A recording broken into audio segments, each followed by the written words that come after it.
안녕하세요 여러분. 오늘의 흥미로운 영상 내용은 카말라 해리스 미국 국가 안보를 위해 그리고 쇼헤이 오타니의 시즌은 스캔들로 시작되었고 월드 시리즈로 끝납니다. 에 관한 것입니다. 우선 좋아요 버튼을 누르고 채널 구독 및 알림 설정도 잊지 마세요. 여러분의 관심과 지지가 저희에게 큰 힘이 됩니다. 첫 영상은 카말라 해리스와 도널드 트럼프의 국가 안보 정책에 대해 이야기해보겠습니다. 두 후보의 대조적인 접근 방식에 대해 다루고 있습니다.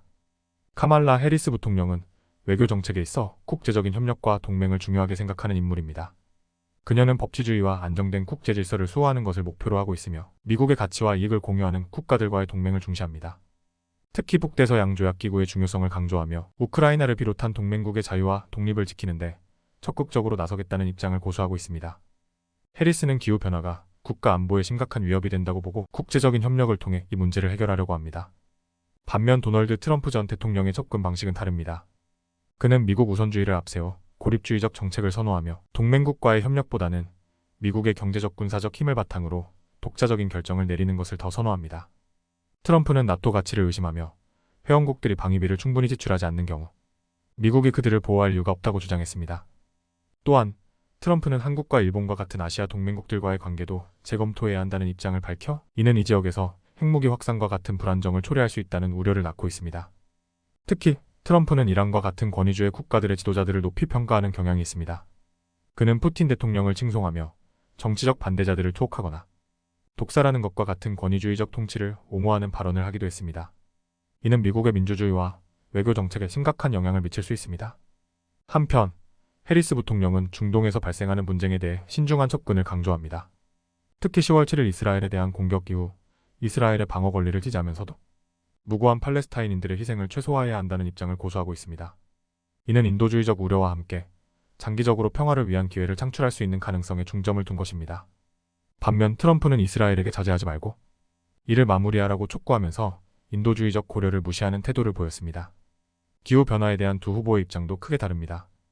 해리스는 기후변화가 국제적인 안보 위협을 초래한다고 믿으며 이를 해결하기 위해 타자 간 협력이 필요하다고 강조합니다.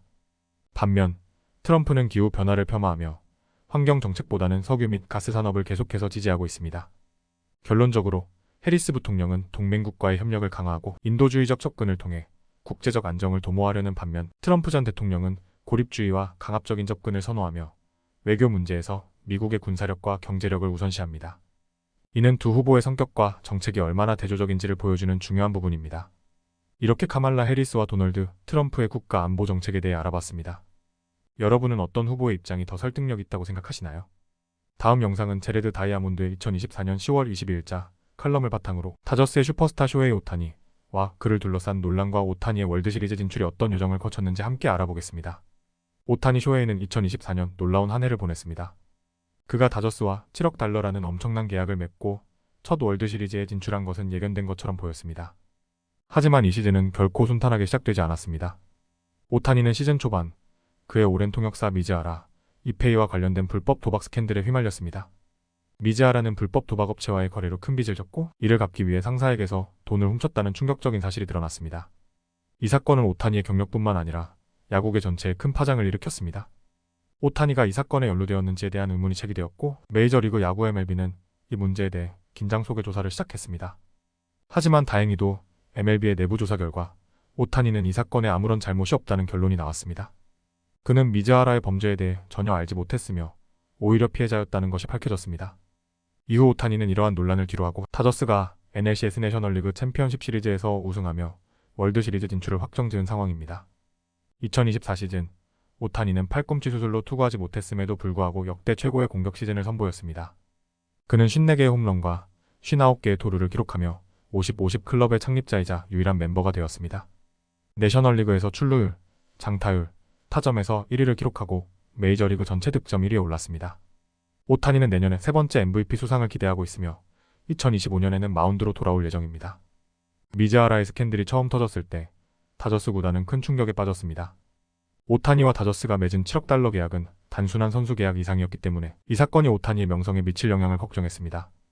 다행히도 사건이 신속하게 해결되면서 오타니의 명성은 다시 회복되었고 이제 그는 다저스 팬들 앞에서 영웅적인 환영을 받을 준비를 하고 있습니다. 이 스캔들 이후 오타니는 팀 내에서 더 개방적이고 활발하게 팀원들과 소통하게 되었습니다. 그의 감독인 데이브 로버츠는 이전에 오타니와 다른 선수들 사이에 미즈하라가 완충장치 역할을 했다고 언급했는데 이제 오타니는 팀 내에서 더 자연스럽게 녹아들고 있다고 합니다. 이렇게 쇼헤이 오타니의 2024년 시즌을 돌아봤습니다. 불법 도박 스캔들로 시작된 그의 시즌은 결국 월드시리즈 진출로 마무리되고 있습니다. 오타니는 지금까지 야구계에서 가장 독보적인 성과를 이루어냈고 앞으로도 더 많은 기록을 세울 것으로 기대됩니다. 오늘은 여기까지입니다. 다음 영상에서 더 유익하고 흥미로운 내용으로 찾아뵙겠습니다. 이 영상은 투자 의견이 아닙니다. 매우 고맙습니다.